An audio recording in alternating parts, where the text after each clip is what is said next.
The hallway camera flickers at 2:17 a.m. just for a fraction of a second. Most people would never notice it. A digital blink, a hiccup in time. But that flicker is the last moment anyone can say for certain that she was alive. A young woman, checked into a hotel under her real name, carrying a phone that never rang again, stepping into a corridor that did not belong to her when she tried to leave it. By sunrise, the bed would be untouched, her suitcase unopened, and the building, quiet, ordinary, forgettable, would begin swallowing answers the way old ground swallows bones. And hotels are meant to be temporary places. You arrive with a story, you leave with memories, but sometimes they become archives of something far darker. Places where people pass through and vanish so cleanly it feels intentional, as if the walls themselves know how to erase a human life. This is one of those stories. Not because it's loud, not because it's violent in the way movies prepare us for, but because it is quiet, procedural, and chillingly normal. And she checked in just before dusk. Front desk footage shows her smiling, tired, polite. The kind of face no one commits to memory. She had plans the next morning. Text messages sent hours earlier talked about breakfast, a drive, a future that assumed the night was harmless. The hotel was near the interstate, one of those places travelers don't remember the name of. Beige carpet, soft lighting, cameras mounted in corners like unblinking eyes that see everything and explain nothing. And by midnight, guests reported nothing unusual. No screams, no struggle, no alarms. And that's the most disturbing part. Whatever happened to her did not announce itself. It slipped between moments. Between elevator dings and closing doors, between frames of footage that investigators would later rewind again and again, hoping reality would change if they watched closely enough. And because when police finally focused on the cameras, they realized something was wrong. Not with the image quality, not with the timestamps, but with the story the footage refused to tell. She entered the hallway, she never exited, and the camera silently captured something it was never meant to reveal. And the first assumption was simple. People don't vanish inside buildings without leaving something behind. A noise, a witness, a credit card swipe, but the hotel records showed nothing after 2:15 a.m. No elevator use tied to her key, no exterior doors opening, no front desk activity. It was as if she had been edited out of the night. And investigators began where everyone does now, with footage. Hours of it, grainy, color-drained clips that turned time into something elastic and cruel. They watched her walk down the hallway once, just once. She pauses near the ice machine, checks her phone, then continues past the camera's edge. That's where the certainty ends. There is no second angle, no overlapping coverage, a blind corridor, justified years earlier as low traffic, a budget decision that would later feel like a deliberate omission. And at first, they believed she returned to her room, maybe slept, maybe left later through a stairwell. But her room told a different story. The bed was untouched, bathroom dry, no signs of panic. Her purse sat on the desk, wallet inside, cash untouched. Her phone charger still coiled, unused. Whatever happened, it happened quickly. And it happened without her preparing to go anywhere. And then came the anomaly, a moment in the footage that no one noticed until weeks later. At 20:19 a.m., the same hallway camera flickers again. 2 seconds of distortion. When the image stabilizes, something is different. The light at the far end appears dimmer, the shadows longer, and for a brief, almost insulting moment, there is movement where there shouldn't be any, and a shape passes across the far wall.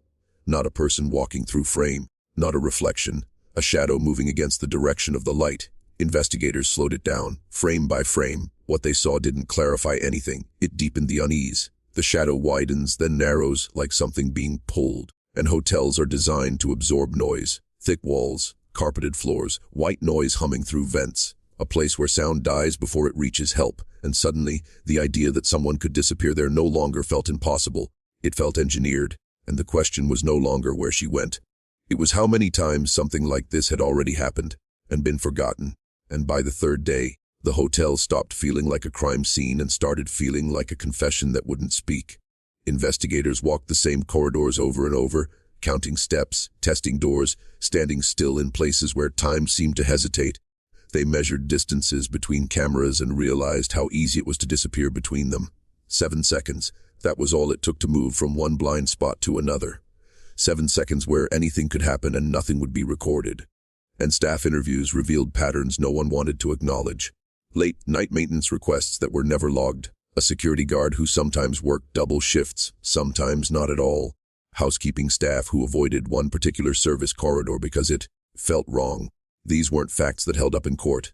They were impressions, and impressions are easy to dismiss until they start aligning. And the service corridor ran parallel to the guest hallway. No cameras, no windows. a narrow passage designed for carts and linen bins, leading to a freight elevator rarely used after midnight. On paper it was secure. In reality, the lock had been malfunctioning for months. Anyone with the right timing could slip inside without leaving a trace. And when police finally reviewed the freight elevator logs, they found a single anomaly.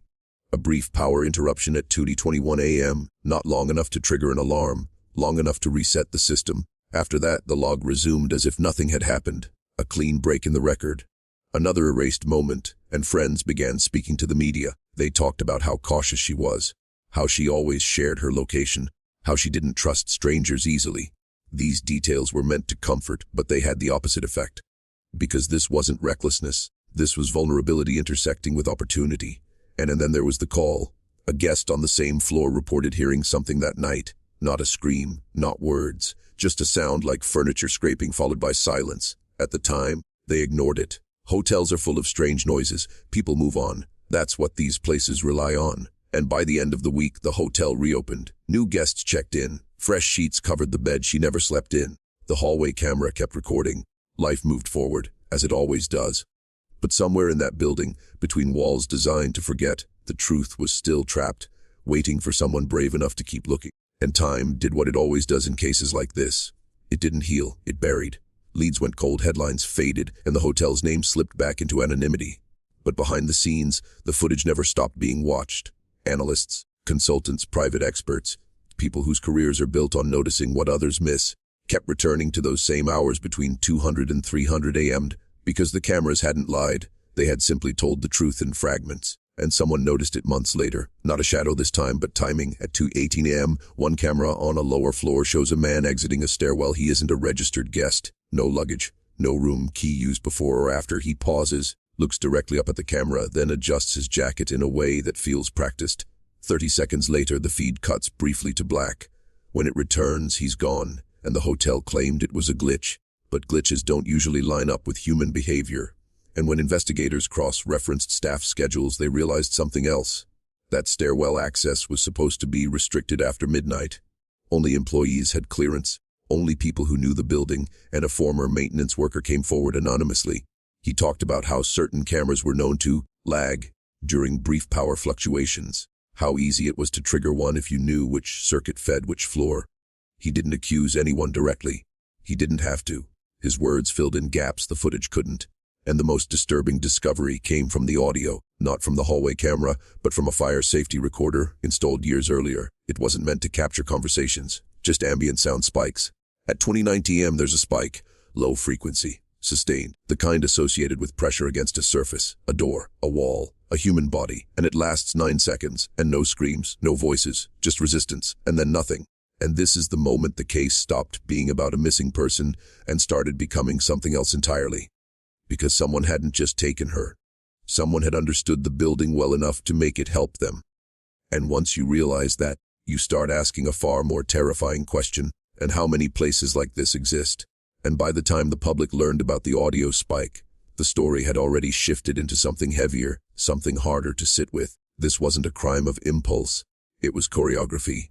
Someone had moved through that hotel with the confidence of a person who knew exactly where memory would fail, where cameras would blink, where sound would dissolve into architecture, and her family kept a light on at night long after hope became painful. They replayed her last voicemail, not for clues, but for proof that she had existed beyond paperwork and footage.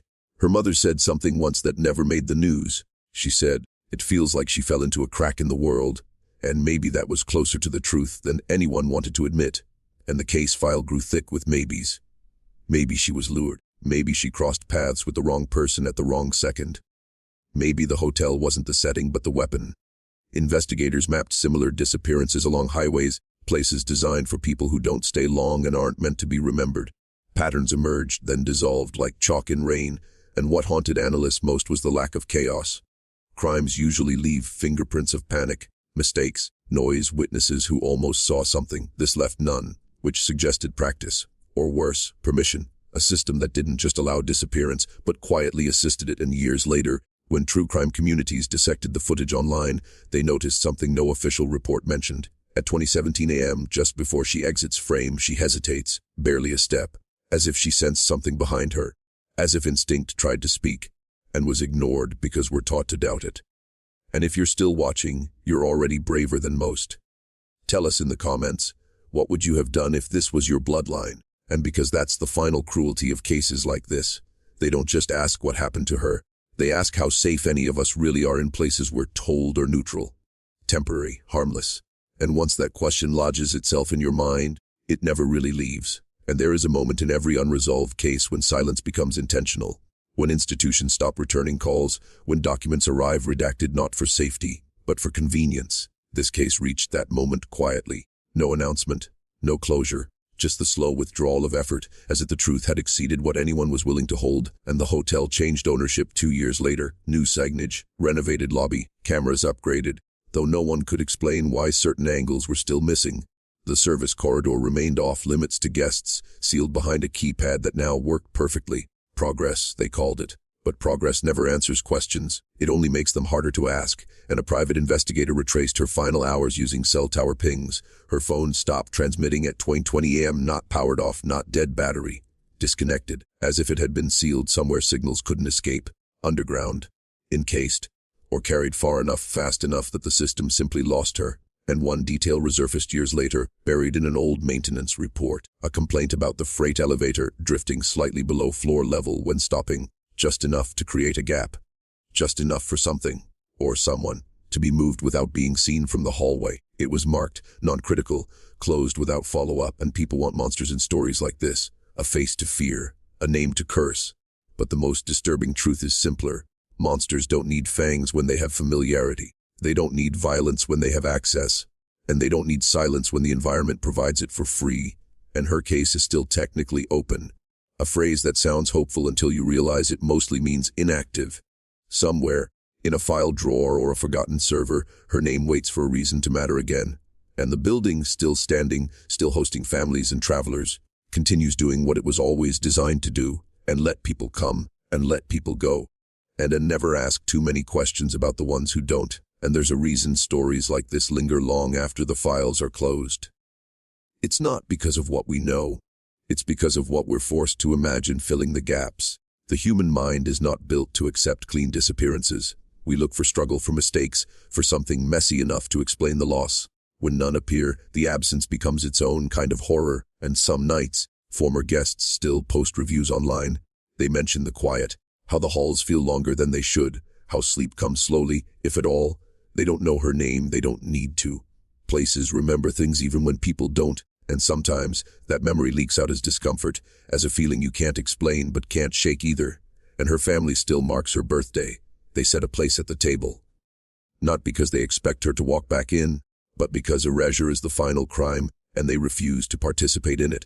To remember is an act of defiance, against systems, against indifference, against buildings that keep their secrets better than they keep their guests. And this story isn't about one girl. It's about how easily normalcy can be weaponized. How the most ordinary environments, hotels, corridors, cameras meant to protect, can become accomplices when no one is watching closely enough. It's about how history doesn't always live in old houses or abandoned towns. Sometimes it hides in places we pass through without thinking, trusting that temporary means safe. And somewhere out there, someone knows exactly what happened that night. They remember the timing, the flicker, the silence. And they live their life counting on the fact that most people don't want to know how thin the line really is between presence and absence. And this was one of those stories that wasn't meant to survive. It stayed buried because it was efficient, quiet, almost perfect. And if that unsettles you, it should.